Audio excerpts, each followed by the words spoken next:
Only on 8 tonight, a scammer steals the identity of a Lincoln man and sells his land to a nonprofit.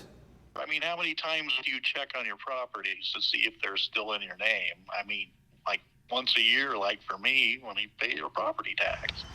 A wild and elaborate scam dupes realtors and title companies, all without the property owner knowing. Good evening, everyone, and thank you for joining us tonight. I'm Rod Fowler. You could say this is one for the books. Imagine going to pay your property taxes and finding out someone sold your land right out from under you. Channel 8's Mackenzie Johnson joins us live to tell us how a scam like this even happened. Mackenzie? Well, Rod, fake documents and forged signatures were just the start of this elaborate scheme.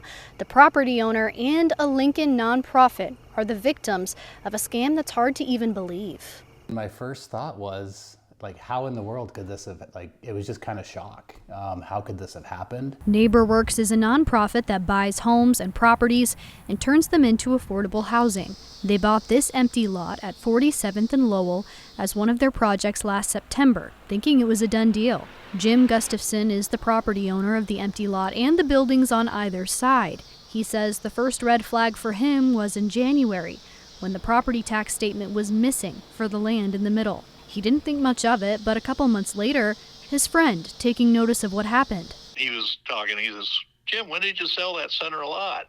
I said, "What?" He says, "No, I checked on it on the computer the other day on the website, county treasurer, you know." And he goes, "No, you sold that for $59,000. I said, "Oh, really?" That's the first I ever heard of it. NeighborWorks also getting the surprise of a lifetime. Come to find out that the property had been fraudulently listed for sale by someone that didn't have the right to list the property for sale. And this was all done without the actual owner knowing what had happened.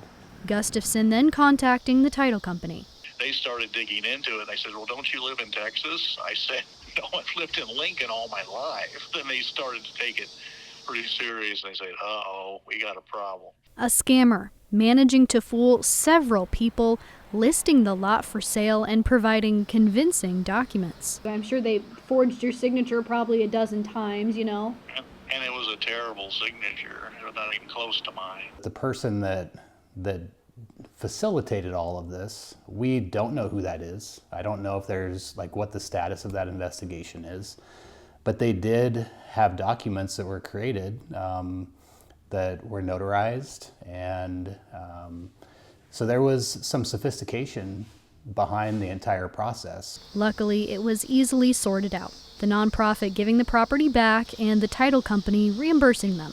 The victims say they're not sure what could have been done to stop a scam like this. There was some times where we felt kind of silly, and did we do something wrong? But I think the more we've thought about it, we really didn't.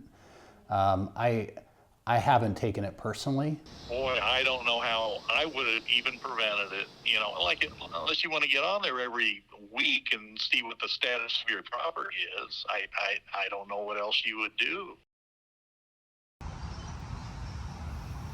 And reported the scam to police, but he says they're not optimistic about finding the culprit. Reporting in Lincoln, Mackenzie Johnson, Channel 8 News.